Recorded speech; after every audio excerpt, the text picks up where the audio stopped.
appreciate and acknowledge that you are secure by the blood of Jesus. It is not how careful you are. I just remember something. It is not how careful you are. We're going to pray with a family. A friend whose father came back from America. And the man has been going through a series of attacks from America and in Ghana, and the son has also been going through the same thing here. And I've been praying with them. When the father came back to the country on a visit, he called me that I should come pray with them. And with that same morning, we were having a business fellowship meeting last week Saturday. Last week Saturday, we were having the same business fellowship with a company. So the manager was coming to pick me from the house to the place. And that night, the night before the following morning, my people were praying in my room. And one of them lifted a prayer and said, we are praying against every storm that the enemy will send ahead of us the following morning. And when the man came to pick us, if I am not a driver, I am not a good driver. I am a driver by Takashi. When I see your car and it's beautiful, I can tell you that I am a good driver, let me drive. If you believe me, by the grace of God, I'll drive you. If you don't believe me, then go. So I don't know how to drive. When the man came to pick us, I told him, Master Richard, he said yes. It's like I'm the one going to drive today. He looked into my face and the people were looking into my face. I said yes. I want to drive today. And he said really, they come and take charge. The Spirit of God prompted me to drive. No, because this thing that we are going to encounter on the way is not going to be of experience. If it is going to be of experience, we will not survive it. Because there's something to make sure our blood is poured on the floor. Because of where we are going, the people we are going to pray for. So he said, if this driving or this car will be moved by experience, son, I'm sorry, you cannot get what you are going, where you are going. So I just prompted in my spirit to think about the very still. I said, God, now there's no experience here. You are the only experience here. Yes. Let us go. When we drove from the new side, we got to Tommy. When we crossed the police station, at Tommy down, the runabout that goes to Kwabena and this one goes to Tommy. Okay. That was the place we negotiated an accident. I was not putting on my seatbelt. 2 minutes before we get there, we got there. The Spirit of God just said to me, put on your seatbelt. Before I know there was no seatbelt. So I told Marlon, where's the seatbelt? And I was even looking for a seatbelt and then entered the gutter. Because I was just looking for a seatbelt. So I quickly fastened the seatbelt.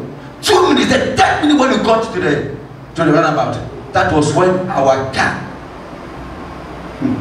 nearly took us to the grave. Because the guy who was supposed to be driving was orchestrated to cause an accident, and because the plan has changed and I took over, they still want to use it. So he was sitting in front of me, and when we got to the junction, there's the runabout where we have to get, he shouted and confused. He made a great noise. He shouted so loud, and I didn't know what he was shouting of what was making him shout. Because we were going this way, and he was shouting, no, no. He was just shouting, no. And I was kind of, what is the no for? I don't know what he was shouting no for. So I lost control. I didn't know whether I should turn left or right. Before I know, the car was on the pavement, the middle, climbed the pavement, and there were some business in front. Back that, and we were moving like that. And when I was looking for brake, I was pressing accelerator. The more I was looking for brake, my leg was on brake, not knowing it was on accelerator. I was going more and more and more. When one of the guys shouted, Jesus! He shouted Jesus, and the car moved from the pavement to the side of the road and parked between two cars. One is in front, one in front, and we didn't touch anything. There was not even a scratch on the car. That was last week. Oh, I possibly would have been telling you, prepare for funeral by now. But for funeral by now, that is when I knew there is a covering that does not fail. Yes. That is a covering of the blood. Yes. In every circumstance, no matter how more secure you are by body, because everything, know that there is a work of the blood in your life that has never failed and cannot fail. My time is up. Let me just make the last point and let it go. The blood is our ultimate solution. The blood is our ultimate solution. The blood is our ultimate solution. The blood. The blood is our ultimate solution. There was one time Jesus was supposed to die. Do you not understand? He was supposed to die, and when he came with death one-on-one, he went to the Father and said, Father, if it will please you, let this cup not be my portion. May I escape this death? And he shouted and cried, even on the cross of Calvary. He shouted, Eli, Eli, lama sabachthani. Father, Father, why hast thou forsaken me? and heaven was silenced. He bargained and negotiated with the Father to give another alternative, and the Lord, the Father, says, this is the only solution. There is no other solution than for you to die. Jesus bargained. He requested and prayed that he may not die, but the Father was silenced because there was no other way for this thing to be done, for God's agenda on earth to be sealed and reinforced, than for the blood of this man to fall.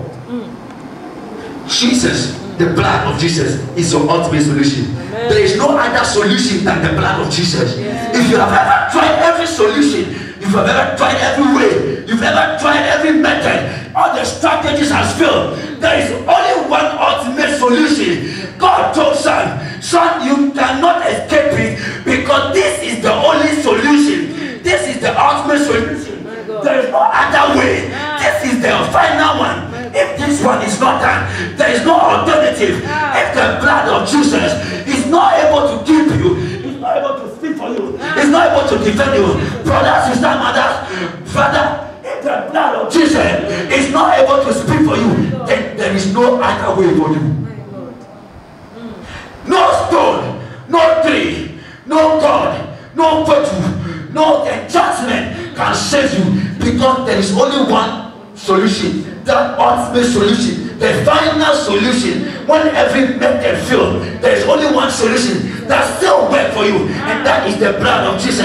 I beseech you this morning, even as you walk in the day, in the week, and the rest of the year, you will possess the authority of the blood, and you walk in the confidence of the blood.